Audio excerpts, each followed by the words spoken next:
Apa? Menutup diri dari hidayah Allah. Itu adalah kafir. Jadi berarti orang yang kafir itu orang yang menutup diri dari Allah. Jadi berarti dia bukan muslim, tidak beragama Islam, ya itulah paling pasnya. Apa yang dikatakan oleh wanita ini tentang kafir menunjuk pada pandangan dalam tradisi Islam. Dalam Islam, istilah kafir seringkali diartikan sebagai orang yang berada di luar keyakinan Islam, yaitu mereka yang tidak mengakui Allah. Dalam Islam disebut Allah Subhanahu wa Ta'ala sebagai satu-satunya Tuhan dan Nabi Muhammad sebagai Rasul-Nya. Dalam ajaran Islam, seorang kafir adalah mereka yang menolak syahadat, yang merupakan pengakuan iman inti dalam Islam. Namun, dalam kekristenan, Yesus tidak mendefinisikan kafir berdasarkan agama tertentu, tetapi lebih kepada sikap hati seseorang terhadap kebenaran Allah.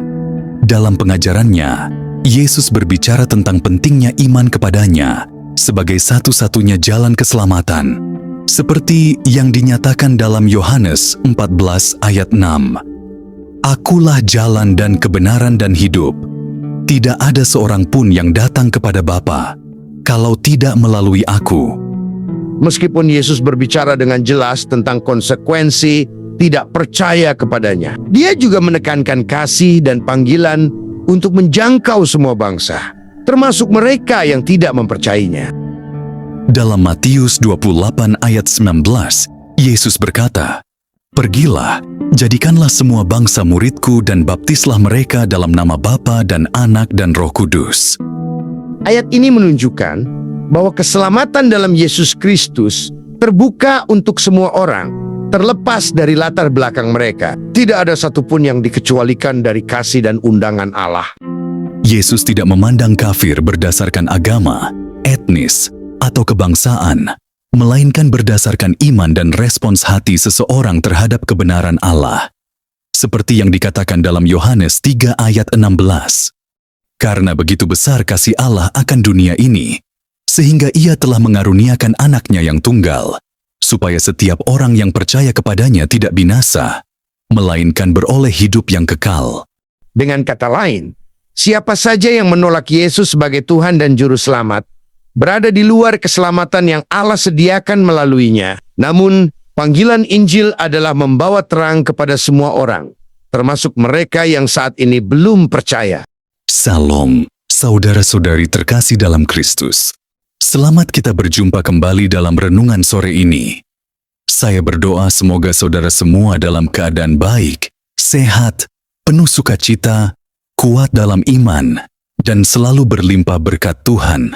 Sebelum kita melanjutkan renungan firman Tuhan, mari kita bersama-sama berdoa. Tuhan, Allah Bapa kami yang di surga, kami datang ke hadapan-Mu sore ini dengan hati yang penuh syukur. Terima kasih untuk kesempatan yang Engkau berikan untuk berhenti sejenak dan merenungkan firman-Mu. Kami memohon kehadiran Roh Kudus-Mu di tengah-tengah kami, agar setiap hati dan pikiran kami dapat terbuka untuk menerima kebenaran firman-Mu. Tolonglah kami, ya Tuhan, agar setiap perkataan-Mu menjadi terang bagi langkah kami dan memberikan pengertian tentang kehendak-Mu dalam hidup kami. Jauhkanlah kami dari gangguan atau hal-hal yang mengalihkan perhatian kami, dan ajarilah kami untuk fokus sepenuhnya kepadamu. Kiranya renungan ini dapat menguatkan iman kami, mengubahkan hidup kami, dan membawa kami semakin dekat kepadamu. Kami menyerahkan waktu ini sepenuhnya ke dalam tangan-Mu, dan percaya bahwa Engkau akan bekerja melalui firman-Mu. Di dalam nama Tuhan Yesus Kristus, kami berdoa dan mengucap syukur. Amin. Saudara-saudari terkasih dalam Kristus, ketika kita merenungkan makna kafir dalam pandangan Alkitab, kita diingatkan akan panggilan besar dalam kehidupan kita sebagai orang percaya. Tuhan Yesus tidak pernah memandang manusia berdasarkan agama, bangsa, atau budaya mereka, melainkan berdasarkan iman dan respons hati mereka terhadap kebenaran Allah. Hal ini menjadi dasar bagi kita untuk tidak menghakimi, melainkan untuk menjangkau dan mengasihi setiap orang tanpa memandang perbedaan apapun. Yesus mengajarkan kita untuk hidup dalam kasih dan kebenaran. Dia telah memberikan perintah yang jelas dalam amanat agungnya, membawa kabar keselamatan kepada semua bangsa dan menjadikan mereka muridnya. Tugas ini bukanlah sekadar kewajiban, tetapi sebuah hak istimewa untuk berbagi terang Kristus di dunia yang penuh kegelapan. Hari ini, kita diingatkan bahwa keselamatan yang Allah tawarkan melalui Yesus Kristus terbuka untuk semua orang. Dalam Yohanes 3 ayat 16, kita melihat kasih Allah yang begitu besar, yang diberikannya kepada dunia melalui pengorbanan anaknya yang tunggal. Tidak ada seorang pun yang dikecualikan dari kasih Allah, dan panggilannya terus bergema hingga hari ini. Karena itu, kita sebagai umat percaya harus menjadi perpanjangan tangan Tuhan dalam menyampaikan kabar baik ini kepada mereka yang belum mengenalnya.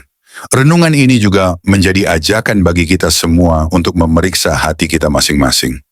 Apakah kita benar-benar hidup dalam iman kepada Kristus? Apakah kita sudah menjadi saksi yang setia, yang tidak hanya mengucapkan kebenaran dengan bibir, tetapi juga dengan tindakan dan hidup kita sehari-hari? Dunia ini membutuhkan lebih banyak terang dan kasih, dan Tuhan memanggil kita untuk menjadi alatnya yang efektif dalam menjangkau mereka yang tersesat. Saudara-saudari, janganlah kita lelah untuk mengasihi, mendoakan, dan menunjukkan jalan kepada mereka yang masih berada di luar kasih karunia Allah. Firman Tuhan hari ini mengingatkan kita bahwa tugas kita bukan untuk menghakimi, tetapi untuk membawa kabar baik dengan kasih dan kelembutan hati.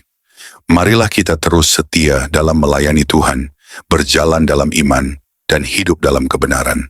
Semoga firman Tuhan yang telah kita renungkan hari ini memberi kekuatan baru bagi kita untuk menghadapi hari esok dengan sukacita dan semangat yang diperbarui. Tuhan Yesus memberkati kita semua dengan damai sejahtera-Nya yang melampaui segala akal. Amin. Mari kita berdoa. Tuhan, Allah Bapa di surga, di akhir sore ini kami datang ke hadapan-Mu dengan hati yang bersyukur. Terima kasih atas penyertaan-Mu dalam setiap langkah kami hari ini. Engkau menjaga kami, memberkati kami, dan memberikan kekuatan dalam segala hal yang kami hadapi. Jika ada hal yang kami lakukan hari ini yang tidak berkenan di hati-Mu, ampunilah kami, ya Tuhan.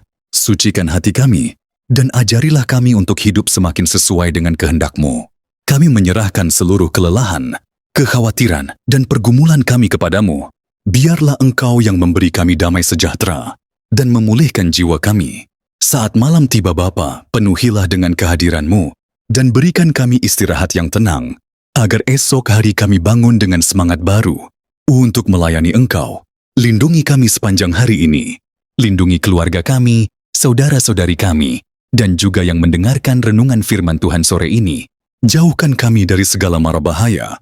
Kami percaya pada kasih-Mu yang sempurna, yang selalu menyertai kami. Kami serahkan hidup kami sepenuhnya ke dalam tangan-Mu. Di dalam nama Tuhan Yesus Kristus, kami berdoa dan mengucap syukur. Amin. Saudara-saudari terkasih dalam Kristus, saat kita menutup renungan firman Tuhan sore ini, marilah kita merenungkan kembali pesan yang telah disampaikan. Tuhan Yesus mengingatkan kita untuk hidup dalam iman yang teguh kepadanya, menjadi saksi yang setia, dan menjalankan tugas kita sebagai pembawa terang di dunia ini. Istilah kafir yang sering kali dipahami secara negatif, dalam terang firman Tuhan, membawa kita kepada pemahaman bahwa hidup di luar kebenaran Allah adalah keadaan yang membutuhkan kasih dan perhatian kita sebagai pengikut Kristus. Yesus tidak datang untuk menghakimi dunia, melainkan untuk menyelamatkannya. Kasih-Nya yang besar telah dinyatakan melalui pengorbanan di kayu salib, sehingga siapa saja yang percaya kepadanya beroleh hidup kekal.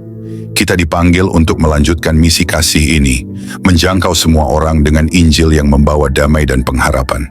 Yesus memerintahkan kita untuk menjadikan semua bangsa murid-Nya. Perintah ini adalah panggilan bagi setiap kita untuk terus menyebarkan kasih-Nya kepada orang-orang di sekitar kita.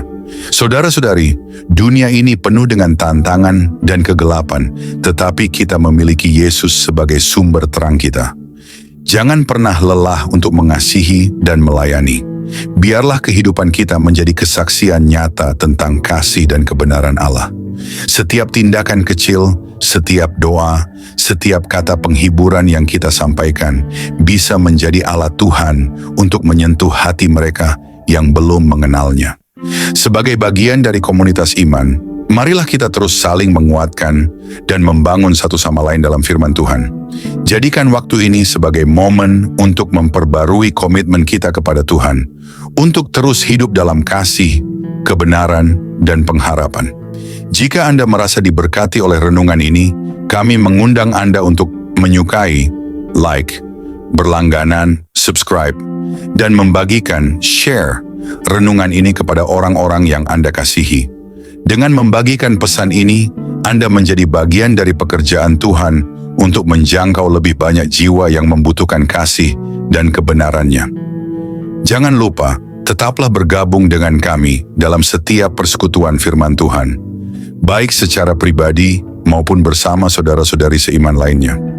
Setiap kesempatan untuk mendengarkan firman-Nya adalah momen untuk bertumbuh, dikuatkan, dan diperlengkapi untuk melayani di dunia ini. Kiranya Tuhan Yesus memberkati setiap langkah kita, memberi kita kekuatan, dan menjadikan kita terang yang bersinar dimanapun kita berada. Sampai jumpa di renungan berikutnya. Tetap semangat, tetap setia, dan teruslah menjadi berkat. Shalom dan Tuhan Yesus memberkati kita semua.